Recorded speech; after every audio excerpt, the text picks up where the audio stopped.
British Asian Prime Minister is a significant moment in our national story. And it's a reminder that for all the challenges we face as a country, Britain is a place where people of all races and all beliefs can fulfil their dreams. That's not true in every country, and many didn't think that they would live to see the day when it would be true here. It's part of what makes us all so proud to be British. Was his Home Secretary right to resign last week for a breach of security? Prime Minister. Well, Mr. Speaker, can I thank the honourable gentleman for his kind and indeed generous welcome to the dispatch box. I look forward to Prime Minister's question time with him, and I know that we will have, no doubt, robust exchanges, but I hope that they can also be serious and grown up. So I look forward to it. Well, he asked about the Home Secretary. The Home Secretary made an error of judgment, but she recognised that. She raised the matter and she accepted her mistake. And that's why I was delighted to welcome back into a united cabinet that brings experience and stability to the heart of government. And let me tell you, Mr. Speaker, what the Home Secretary will be focused on. She'll be focused on cracking down on criminals, on defending our borders, while the party opposite remains soft on crime and in favour of unlimited immigration.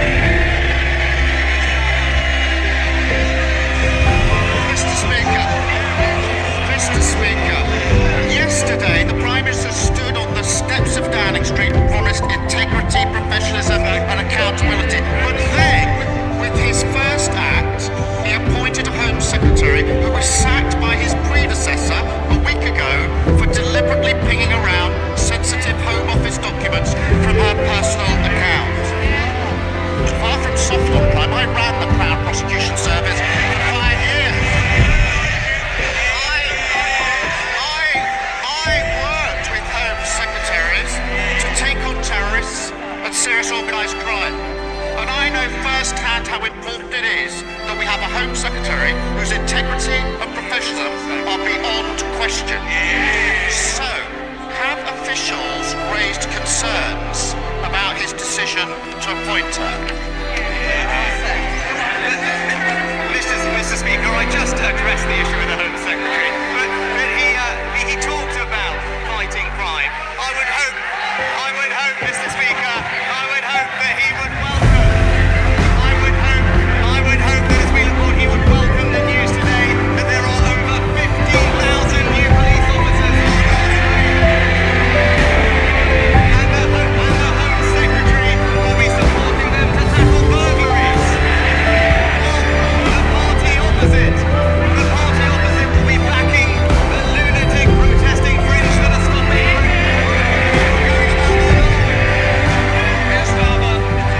Well, Mr. Speaker, I listened carefully. That was clearly not a no. We can all see what's happened here. He's so weak, he's done a grubby deal, trading national security because he was scared to lose another leadership election. There's a new Tory at the top, but as always with them, party first, country second. Yesterday, on the steps of Downing Street, he also admitted what the whole country knows.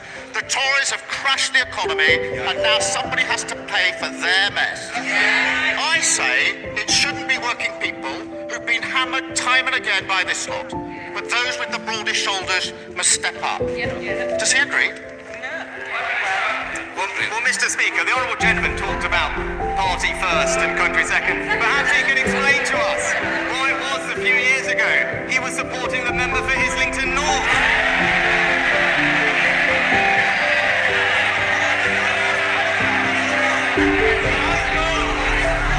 Mr. Speaker, my record is clear. When times are difficult in this country, I will always protect the most vulnerable. That is the values of our compassionate party. We did it in COVID and we will do that again. Mr. Speaker, he says he'll protect the most vulnerable. Let's test that. The government currently allows very rich people to live here but register abroad for tax purposes. I don't need to explain to the Prime Minister how non-dom status works. He already knows all about that.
side of working people.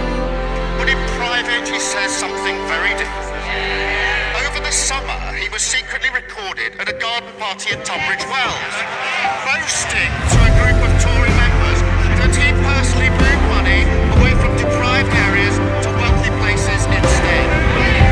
Rather than apologise or pretend that he meant something else, why doesn't he now do the right thing and undo the changes that he made to those funding formulas?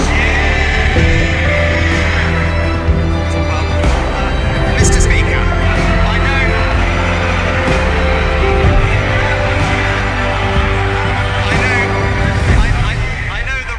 know the right honourable gentleman rarely leaves North London. But if he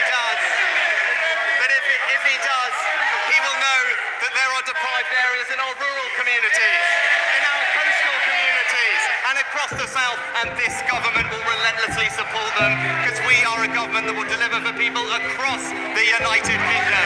But Mr. Speaker, he mentioned the last few weeks. I am the first to admit that mistakes were made, and that's the reason I am standing here. But that is the difference between him and me. This summer, I was being honest about the difficulties that we were facing. But when he ran for leader, he promised his party he would borrow billions and billions of pounds. I told the truth for the good of the country. He told his party what it wanted to hear. Leadership is not selling fairy tales. It is confronting challenges, and that is the leadership the British people will get from this government.